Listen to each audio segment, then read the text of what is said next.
The stars had always been cold and silent, filled with species that feared each other and fought for survival.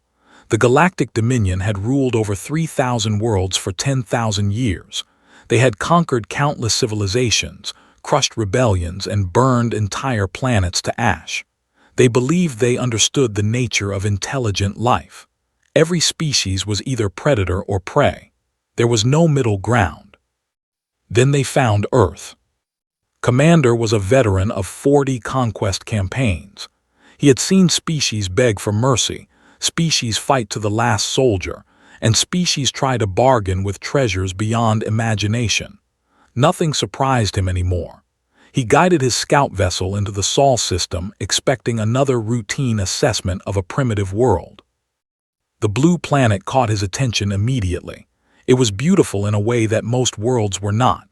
Oceans covered most of its surface, and green continents spread across its face like patches of moss. His sensors detected radio signals, satellite networks, and spacecraft moving between the planet and its single large moon. A spacefaring civilization, but barely. They had not yet left their own star system.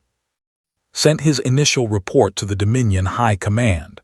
Class 4 civilization, moderate technology, rich in resources, population of 11 billion, recommended for subjugation. Then he made contact. The humans responded to his transmission within minutes. Their message was warm and excited. They welcomed him to their system. They invited him to visit their world. They said they had been waiting for this moment for centuries. Had never received such a greeting. Most species reacted to first contact with fear or suspicion. The humans seemed genuinely happy to meet him. He accepted their invitation. The orbital station called Endeavor floated above the blue planet like a silver wheel, docked his vessel and stepped through the airlock, prepared for anything. What he found was a celebration. Hundreds of humans had gathered to greet him.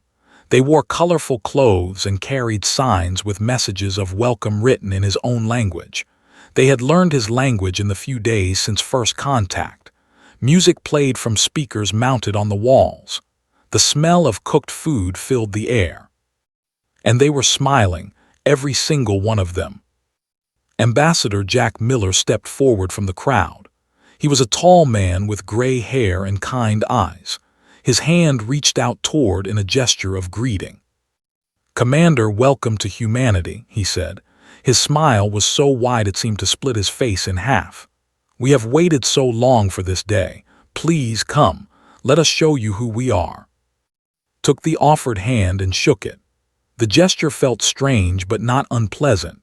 He allowed himself to be led through the station while humans crowded around him, asking questions about the galaxy, about other species, about the stars beyond their small corner of space. They were curious, endlessly, almost annoyingly curious. They wanted to know everything. Over the following weeks, toured human civilization. He visited their cities, their farms, their factories, and their schools. He watched their children play games in parks filled with trees and flowers.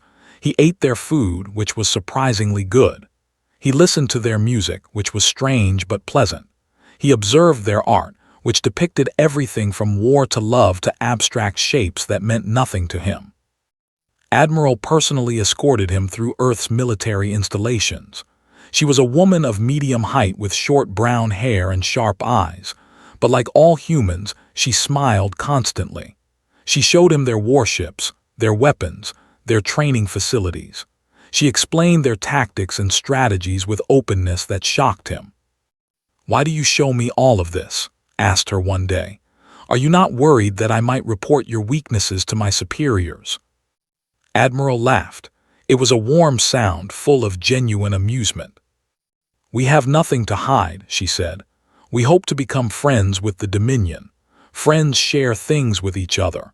Besides, we would rather resolve any disagreements through talking than through fighting. Fighting is such a waste, don't you think?" Did not know how to respond. In his experience, strength was the only thing that mattered. You either dominated others or you were dominated by them. The idea of friendship between species seemed naive to the point of stupidity. He returned to his ship after 2 months on Earth. His report to High Sovereign was detailed and thorough. "The humans are a strange species," he wrote. "They smile constantly, even during serious discussions. They seem incapable of aggression or deception. They welcomed me openly and showed me everything I asked to see. Their military is small and their weapons are primitive by our standards. They speak endlessly of peace and cooperation. I believe they would make excellent servants. They are creative and eager to please. Their world is rich with resources that would benefit the Dominion greatly. I recommend subjugation at the earliest opportunity." High Sovereign read the report in his throne room, surrounded by his advisors and generals. He was an ancient creature, over 800 years old, and he had ruled the Dominion for 3 centuries. He had ordered the destruction of civilizations that dared to resist his will. He had crushed rebellions with brutal efficiency. He knew weakness when he saw it. "They smile too much," he said, his deep voice echoing through the chamber. "They trust too easily. They show their secrets to strangers. This is not the behavior of a strong species." General, his chief military advisor, nodded in agreement. "They will fall quickly, High Sovereign. Their fleet is small. Their defenses are minimal. We could take their world in a matter of days."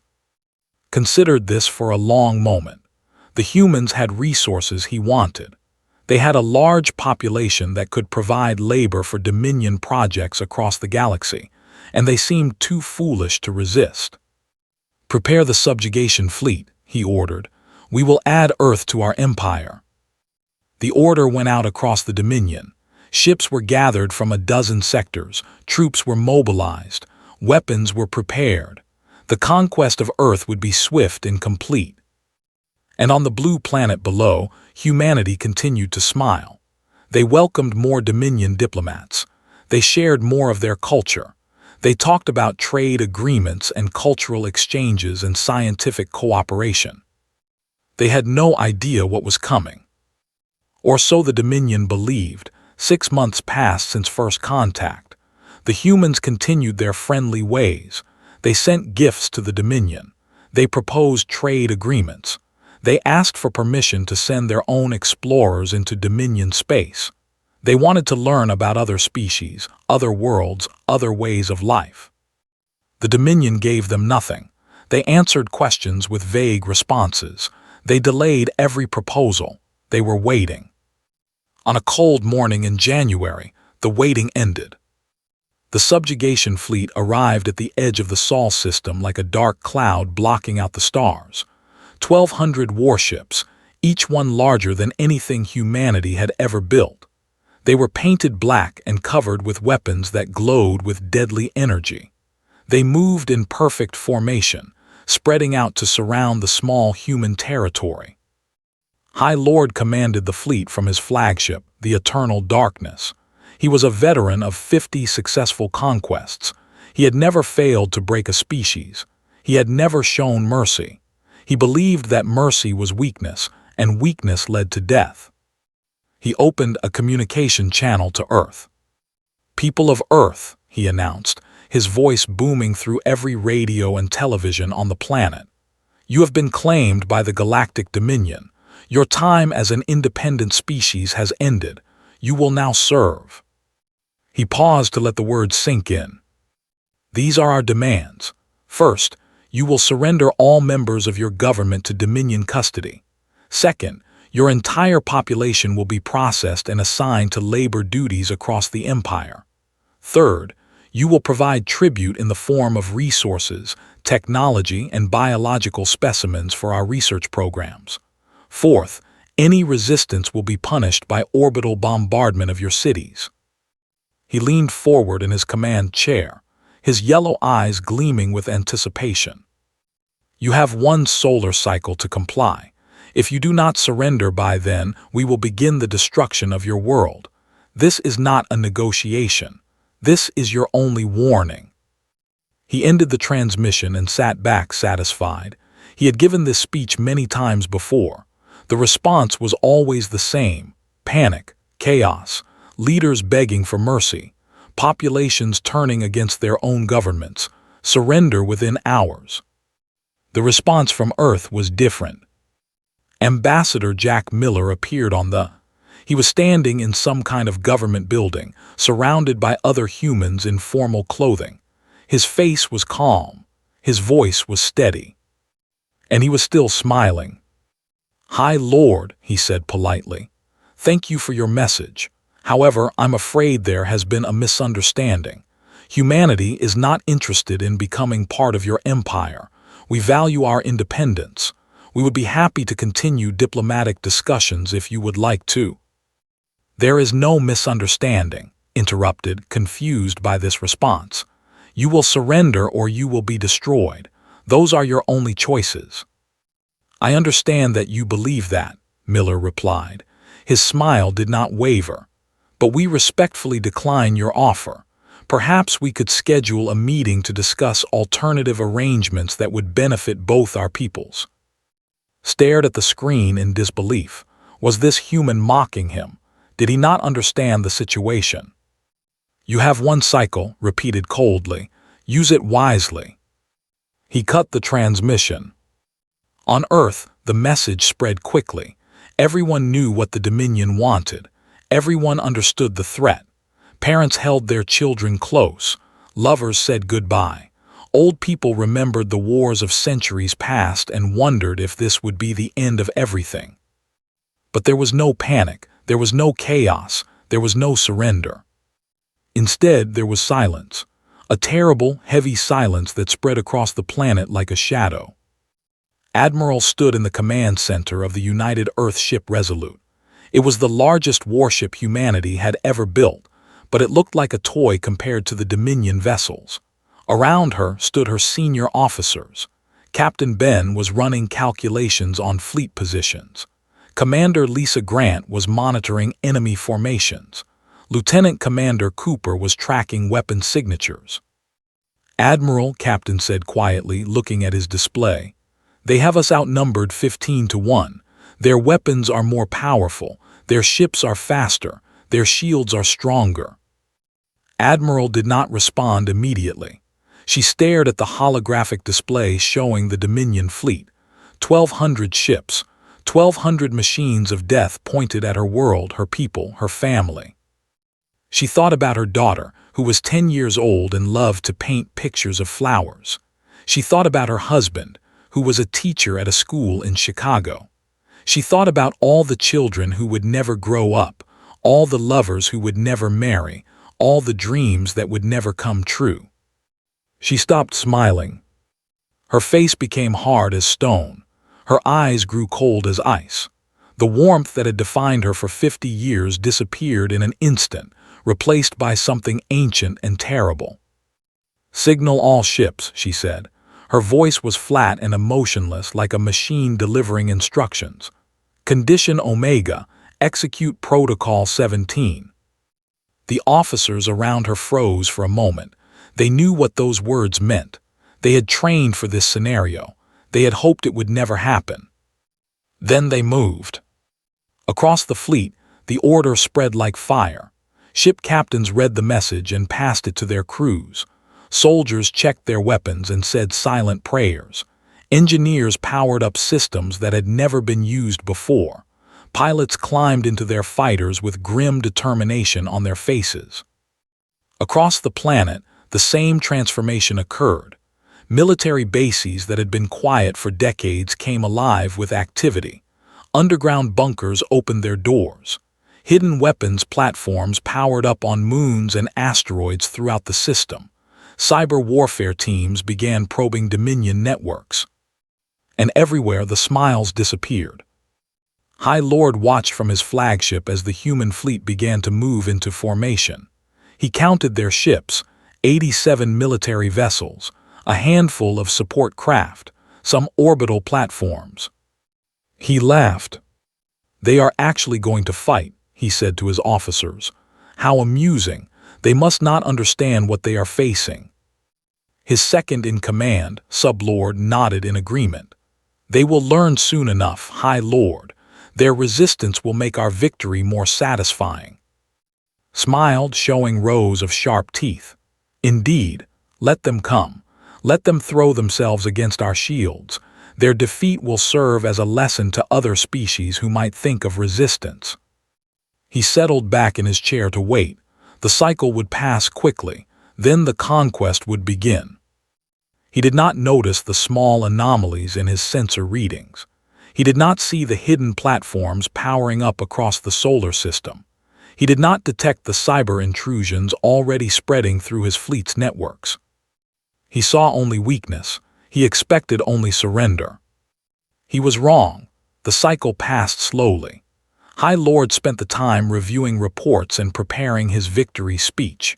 He had given many such speeches before. He would tell the conquered humans that resistance was futile, that their suffering would be minimized if they obeyed, that the Dominion was not without mercy for those who served well.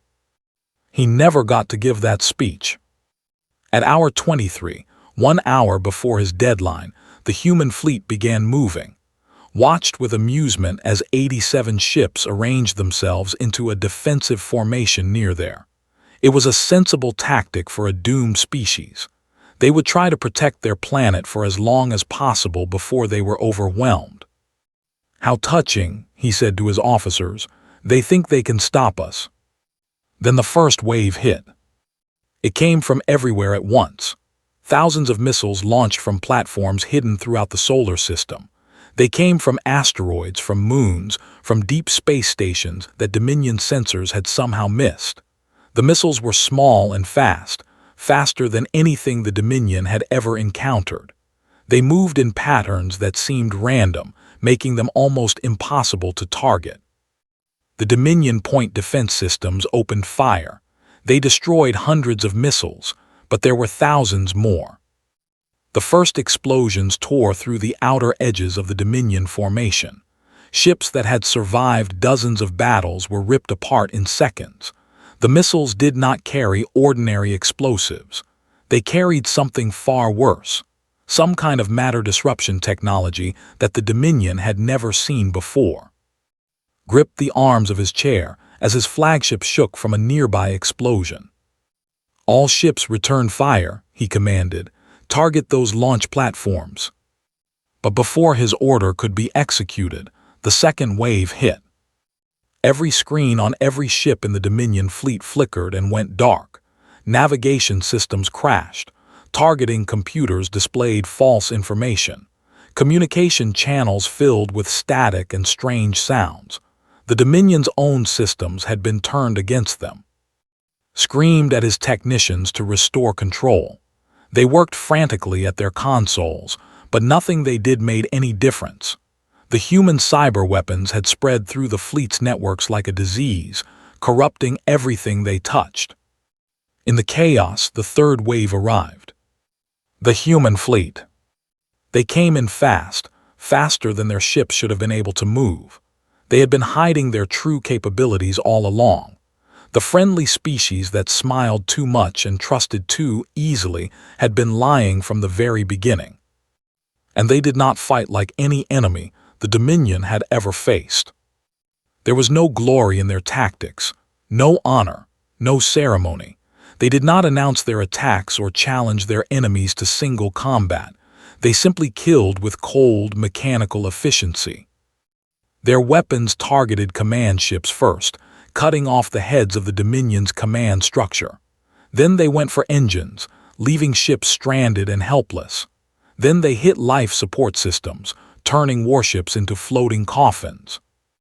Captain Sam commanded the destroyer Nightfall. He was 42 years old, a father of 3, and he had never killed anyone before this day. His ship was one of the first to engage the enemy. He led his squadron directly into the heart of the Dominion formation, targeting their largest vessels. His ship took 7 critical hits in the first hour of battle. His shields failed. His engines were damaged. Half his crew was dead. But he kept fighting. He kept ordering his weapons to fire. He kept pushing deeper into enemy territory. When his ship could no longer function as a warship, he did not retreat. He aimed the burning wreck at the Dominion flagship and pushed his engines to maximum power. The collision tore through the flagship's bridge, killing High Lord and his entire command staff. Captain died with them. He did not smile as he died. His face was set in grim determination, the expression of a man doing what had to be done. Commander Kate was not a military officer. She was the captain of a mining vessel called the Hephaestus, a civilian ship that had been pressed into service when the order came. Her crew was made up of miners and engineers, not soldiers. They had never trained for combat. They fought anyway. The Hephaestus was equipped with industrial cutting lasers designed to slice through asteroids. Kate turned those lasers on Dominion ships. Her crew worked together to aim the massive beams, cutting through enemy hulls like paper. They destroyed 3 cruisers before a Dominion destroyer finally managed to target them. Kate ordered her crew to the escape pods. Most of them made it off before the Hephaestus exploded. Kate herself stayed at the controls until the last possible moment, making sure her people got away. She died at her station, surrounded by fire and falling metal. Lieutenant Nick Peters was the youngest pilot in the human fleet. He was 24 years old and had dreamed of being a fighter pilot since he was a child. He had imagined heroic battles and glorious victories. The reality was different.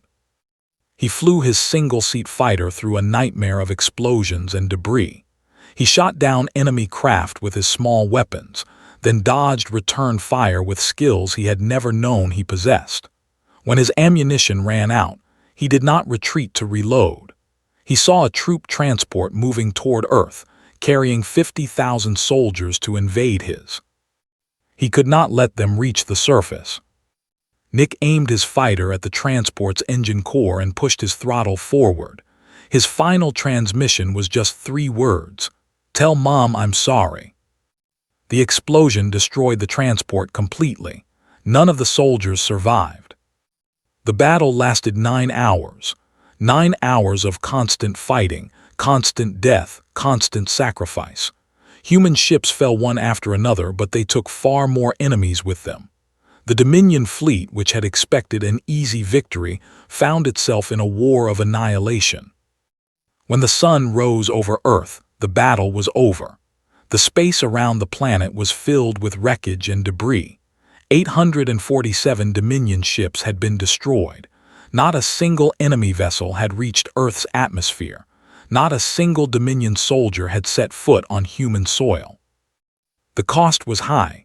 61 human ships lost, 14,000 soldiers dead, fathers and mothers, sons and daughters, friends and lovers, all gone. Admiral stood in her command center, staring at the casualty reports. Her face showed no emotion. She had no tears left to cry. She had only cold satisfaction that her people were safe. "Send a message to the Dominion," she ordered. "Tell them what happened here. Tell them that humanity sends its regards." The message was sent. The galaxy would learn what happened when humanity stopped smiling. The news reached the Dominion 3 days later. High Sovereign was eating his morning meal when his chief advisor rushed into his private chambers with a data tablet in his shaking hands. "High Sovereign," the advisor stammered, "the subjugation fleet, it has been destroyed." Did not understand at first. The words made no sense. The subjugation fleet was one of the most powerful military forces in the galaxy. It had conquered hundreds of worlds. It could not be destroyed by a primitive species that smiled too much.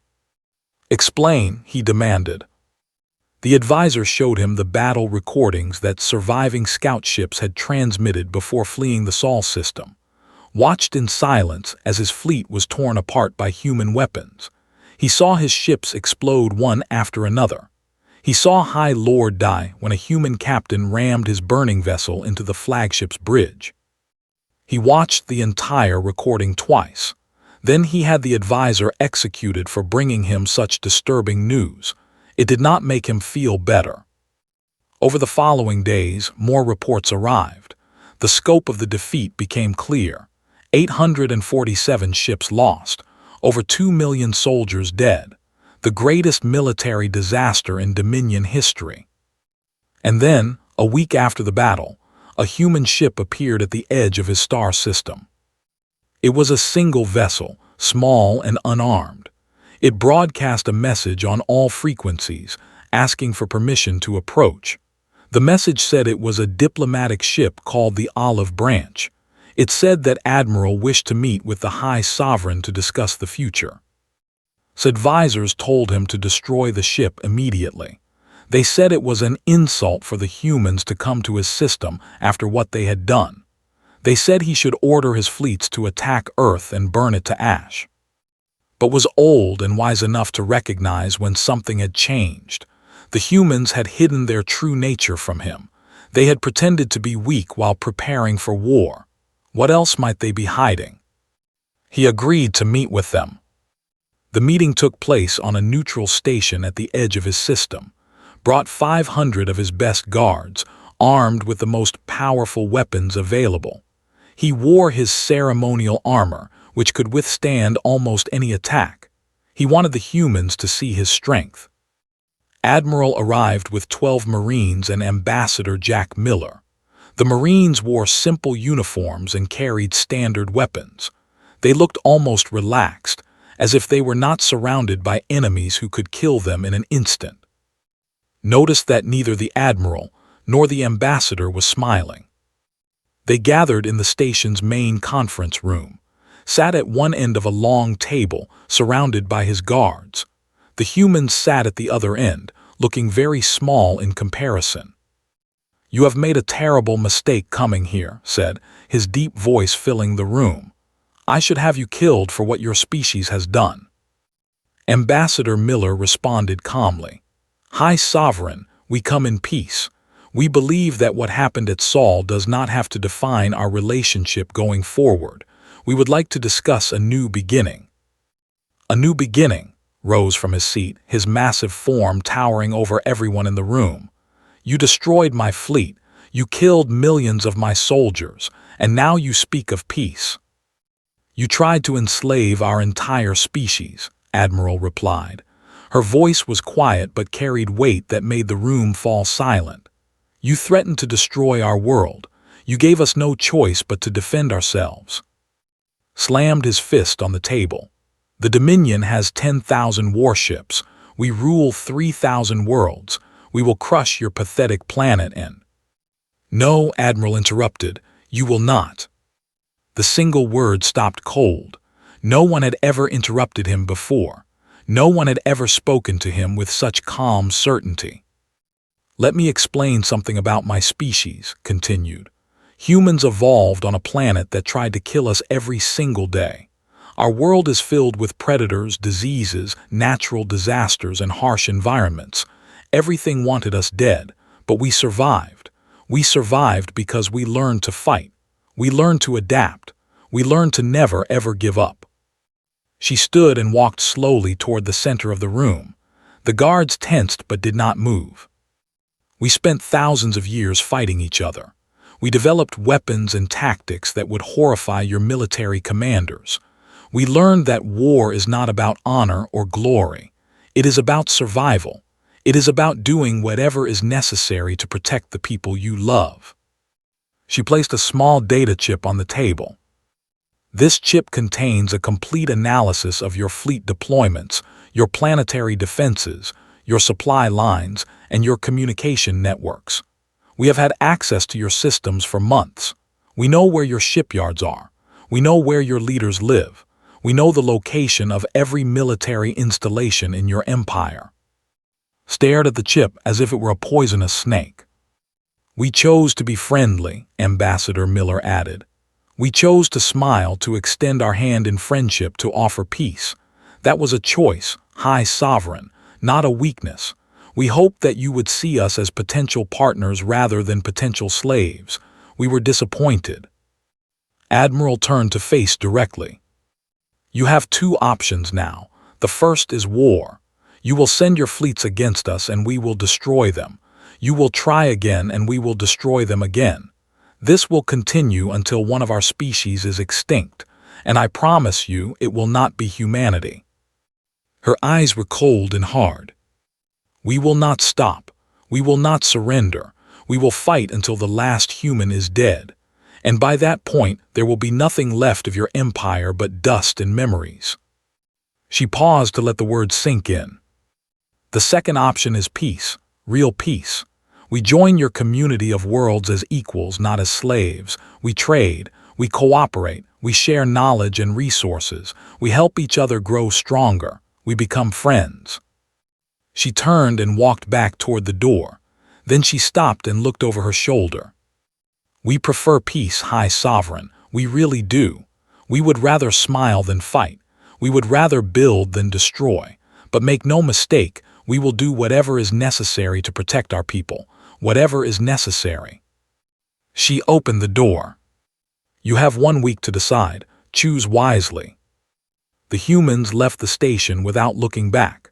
Their small ship departed the system and vanished into the darkness between stars. Sat alone in the conference room for a long time, staring at the data chip on the table. His guards waited in silence, unsure what to do. Finally, the High Sovereign spoke. "Contact the War Council," he said quietly. "We need to talk. 50 years passed. The galaxy changed in ways that no one could have imagined." High Sovereign chose peace. It was the hardest decision of his long life, but he was wise enough to recognize a losing battle. The humans had shown him something he had never seen before, a species that was kind by choice, not by nature. A species that could be the best friend or the worst enemy, depending on how they were treated. The treaty was signed 3 months after the meeting. The Dominion agreed to recognize humanity as an equal member of the galactic community. The practice of subjugating other species was abolished. The conquered worlds were given the choice to remain in the Dominion as partners or to seek independence. Many chose to stay, surprised by the sudden change in their rulers' behavior. Died peacefully 20 years later, respected by his own people and by humans alike. His final words were said to be a warning to his successors: never make humanity stop smiling again. The galaxy of 50 years later looked nothing like the one that had existed before the Battle of Saul. The old Dominion still existed, but it had transformed into something new. The Galactic Council met on a station built jointly by humans and Dominion engineers. Representatives from hundreds of species gathered there to discuss trade, science, culture, and the future. Ambassador Bailey stood at the council podium, delivering the annual address on humanity's behalf. She was 32 years old, with bright eyes and an easy smile. Her grandfather had died at the Battle of Saul, one of the 14,000 who gave their lives to protect Earth. She carried his memory with her always. "Friends and partners," she said, her voice carrying through the great chamber. 50 years ago, our species stood on the edge of extinction. Today, we stand together as members of a community that spans the stars. This did not happen by accident. It happened because we chose to build bridges instead of walls, because we chose to extend our hands in friendship rather than raise them in anger. She paused and looked around the room at the diverse gathering of beings. "We have accomplished so much together. We have cured diseases that once killed millions. We have developed technologies that benefit everyone. We have created art and music that speaks to the souls of beings across the galaxy. We have proven that cooperation is stronger than conquest." The audience applauded. Delegates from species that had once been enemies now sat side by side, working together for the common good. Admiral Tony commanded the first combined fleet, a force made up of ships from a dozen different species. Humans served alongside Dominion soldiers, alongside beings from worlds that had been liberated from slavery. They patrolled the outer territories together, protecting the galaxy from external threats. Tony was on the bridge of his flagship when Ambassador Bailey gave her speech. He listened through the communication system while monitoring sensor readings from the sector boundary. His crew was a mix of humans and aliens, and they worked together seamlessly. "Nice speech," his first officer commented. She was a Dominion female named the daughter of Sublord who had served under High Lord in the subjugation fleet. Her father had died at the Battle of Saul. She had every reason to hate humans. Instead, she had chosen to serve alongside them. "The ambassador has a gift for words," Tony agreed. "She gets it from her grandmother, was one of the finest speakers I ever heard." Nodded. "I have studied the recordings of her meeting with High Sovereign. She was impressive. Terrifying but impressive." Tony smiled. "That's the thing about humans, we can be both." On the former Dominion, now called by its proper name of, Doctor led the medical initiative. His team of human and alien scientists worked together to develop treatments that could help any species in the galaxy. They had cured dozens of diseases that had plagued different worlds for centuries. Was in his laboratory, studying genetic samples from a newly contacted species, when his assistant brought him the recording of Ambassador Bailey's speech. He watched it while he worked, smiling at the parts that reminded him of how far they had come. His wife, a Dominion doctor named, joined him during the lunch break. They had been married for 15 years and had 3 children together, the first human Dominion hybrids in history. Their existence was proof that former enemies could become more than friends. The children asked if they could watch the anniversary ceremony tonight, said. "They want to see the fireworks." Nodded. "Of course, this is an important day. They should understand what it means." Commander Helen Drake headed the cultural exchange program from an office on Earth. She organized festivals, art exhibitions, and educational events that helped different species understand each other. Her work had done more to prevent future conflicts than any military force ever could. She was preparing for the evening ceremony when she received a message from Captain Stone, who taught at the new academy on. He had been one of her students decades ago, and now he was training the next generation of pilots from across the galaxy. "Helen," his message said, "I'm sending 20 of my best cadets to Earth for the ceremony. Humans, Dominion, and 3 other species. I want them to see the memorial. I want them to understand why we do what we do." Helen smiled and typed her reply. "They are welcome. We have plenty of room. Tell them to bring their dress uniforms." The anniversary ceremony took place in the Memorial Gardens outside the United Nations building in New York. Thousands of people gathered under the stars, humans and aliens alike. The names of the fallen were carved in stone, and flowers surrounded each monument. Admiral was there, 94 years old and confined to a wheelchair, but still sharp and alert. She sat in the front row, surrounded by the families of those who had died in the battle she commanded. A young Dominion diplomat approached her after the formal speeches ended. He was part of a cultural exchange group, learning about human history and traditions. "Admiral," he asked hesitantly, "I have studied the Battle of Saul for many years. I have a question if you are willing to answer." She looked up at him with eyes that had seen too much death and too much life. "Ask." "Why do you remember so carefully? The war is over. Peace was achieved. Why do you keep these memories alive instead of moving forward?" Considered the question for a long moment. The night was warm, and the stars above were the same stars she had fought to protect half a century ago. "Because peace is not natural," she said finally. "It requires effort. It requires sacrifice. It requires remembering what happens when it fails." She reached out and touched the name of a young pilot carved in stone nearby. "We smile because we choose to. We celebrate peace because we understand the alternative. And we remember the fallen because they paid the price for the world we have now." The young diplomat nodded slowly, beginning to understand. "What should I tell my people?" he asked. "What is the lesson of the Battle of Saul?" Looked at him with eyes that held both warmth and steel. "Tell them that humanity's kindness is a gift. We give it freely to those who treat us with respect. We share our laughter, our creativity, our friendship with anyone who reaches out to us in good faith." She paused, and her expression grew serious. "But also tell them that this gift can be taken away. We chose to smile. We can choose to stop. And when we stop smiling, when we put away our kindness and bring out the other part of our nature, the galaxy should pray that they are standing beside us rather than in front of us. She looked up at the stars, remembering all the friends she had lost, all the battles she had fought, all the years of peace she had helped build. "We prefer to smile," she said softly. "We really do, but never forget what happens when we don't." Above them, the fireworks began, lighting up the sky in colors that could be seen for miles. Humans and aliens celebrated together, laughing and cheering and sharing food and stories. Humanity was smiling again. And the galaxy, at last, understood what that truly meant.